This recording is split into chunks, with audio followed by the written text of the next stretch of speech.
Hey guys, welcome back to my channel. If you're seeing this face for the very first time, this is my space. This is SOORE'S space.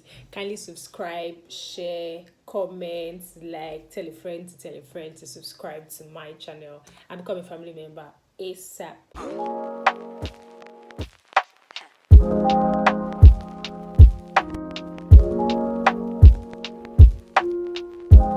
So guys, this morning I was going through my favorite YouTuber slash content creator slash social media influencers page on YouTube, and then I was so interested in what she has to say. So I decided to adapt the topic too and talk about it. I told the 20's do. So the title alone was so captivating. I was like, okay, let me check what this video is about. So after going through the video, I'm like, who best to talk about the struggles we're going through in our 20's? You know, somebody who's going through the same troubles. So I was going through the video, and then I was learning a lot of things. I learned a lot of things from the video, and then I decided to share with you guys today. So the first thing is, ordinarily we're in our 20's, we're in the year of chaos, we're in the year where everything in our life, we're literally like building. We just got the land. Let's say our 20's is a land in our life. We just got the land and we're just about to start building. This time around, you have your site plan, survey plan, all of these things down. When the architect brings the site plan today, you go on Instagram, because obviously when the era of social media and all of these things, check out buildings and all of this online, and you're like, no, no. I have to put this thing in it. No, you have to make the toilet this, you have to do this, you have to do that. So we're actually in the year where we can build, rebuild, build, break down and rebuild till we get to the perfect structure. But that's not what we're doing. That's not what most of us are doing. Most of us are just looking for means to survive and, if possible, break through. It doesn't work that way, according to what Rokaraji has to say, which I actually believe is true. It actually doesn't work that way. It's bad enough that the society is putting so much pressure on us. There's pressure from our friends, there's pressure from our mates that are doing better than we are doing, there's pressure from younger people who are doing better than we are doing. There's a lot of pressure. You're a graduate, there's no job for you. There's a lot of pressure, mental, societal, economical, different type of pressures coming left, right, and center. And at the same time, you are still there trying to be ticking boxes. You want to travel the world. You want to be a billionaire. You want to be a CEO. You want to be established. You want to do all of those things. Stop putting pressure on yourself. All of these things will happen, but before it can happen, you need to first find out who you are. Discover yourself. What do you like best? What do you like to do? How will this thing turn into money? Because, okay, how will this thing turn into money? How will this money become a future thing? How will it be a long-term thing? How am I going to sustain myself on this thing? Then, when you find out what that thing is, stick to it. Start doing it. Little drop of water, they say, makes the ocean. Yay! I'm not a motivational speaker. So, little drop of water, they say, makes an ocean. You need to start doing that, developing yourself, reading books, going for lectures. If that's what it takes, if it takes you staying online 24/7, do whatever it takes to discover who you are and what you need to do to make it in the future. That's one. To lay a proper foundation. My mom often says that the kind of foundation you have, I don't know how they say it now. I don't even know the Yoruba for it now. Well, I have this thing in my head, but I just don't know how to put it down. So it says the kind of the foundation you have will determine how your house will be. Basically, if your foundation is good, your house is actually going to stay strong. But if your foundation is not good, you might use it for a while and then the thing will crumble. So the foundation has to be good. You need to find out who you are and you need to stick to it. You need to do the hard work. If who you are is a businesswoman, you need to learn the art of doing business. You need to learn the art of satisfying your customers or your clients. You need to learn everything that comes to it, and you need to stick to that. Do that. Don't branch from being a businesswoman to being a politician, then coming back to being a businesswoman. You need to stick to it.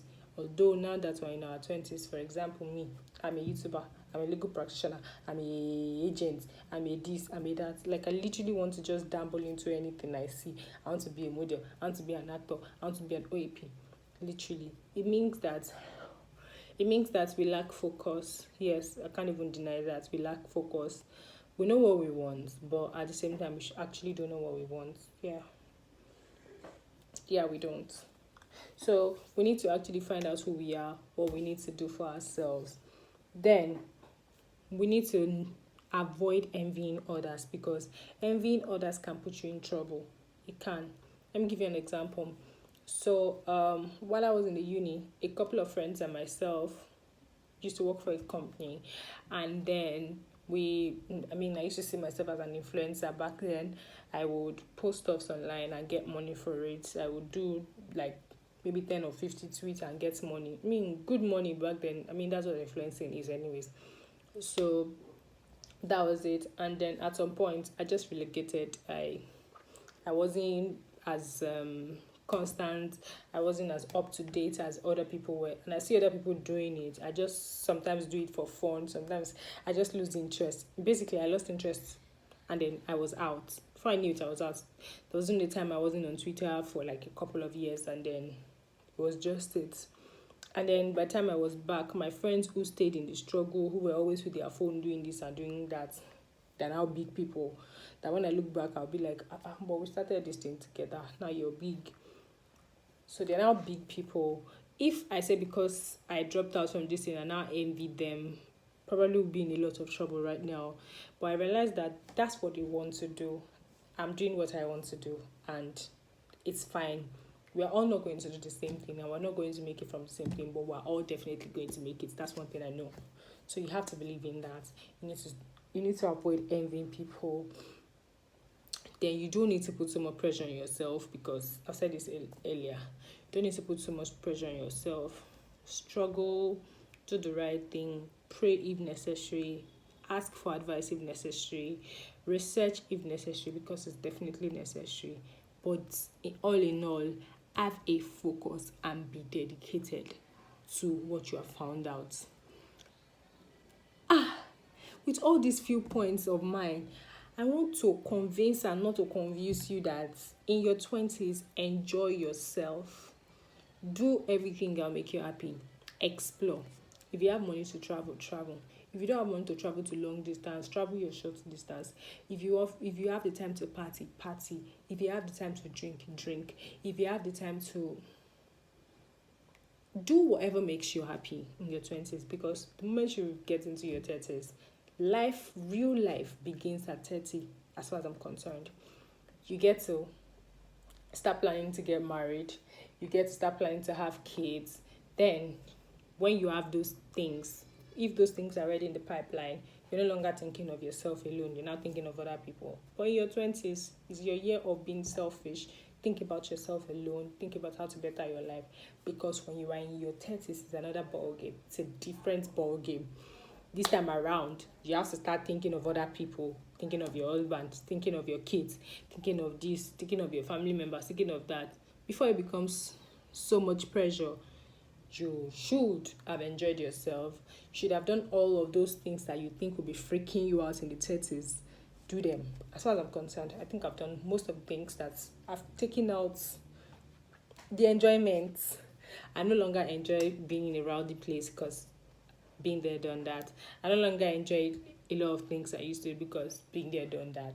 And I realized that you even get to mature when you've already done all of these things. All these things that are shacking you at the moment, take it out of your system, then you see that there's really nothing there. So enjoy your 20s well, build yourself, find yourself rather, build a good foundation for yourself. Do not put pressure on yourself. Everything will be fine. You need not to look for a job.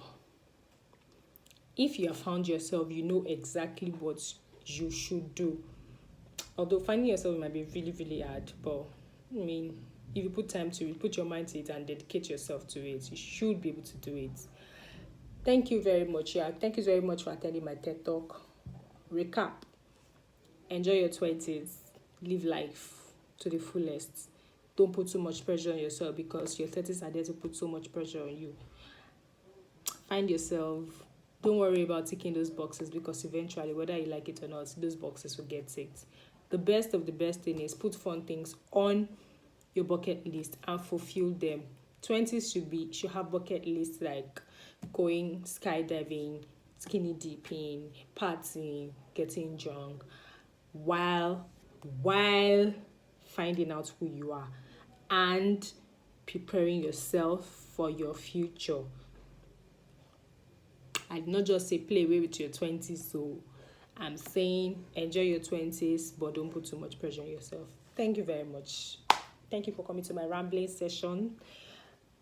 Please don't forget to subscribe to my channel. Don't forget to like my videos. Don't forget to comment, and then don't forget to watch my other videos. Till I see you in my next video. Bye.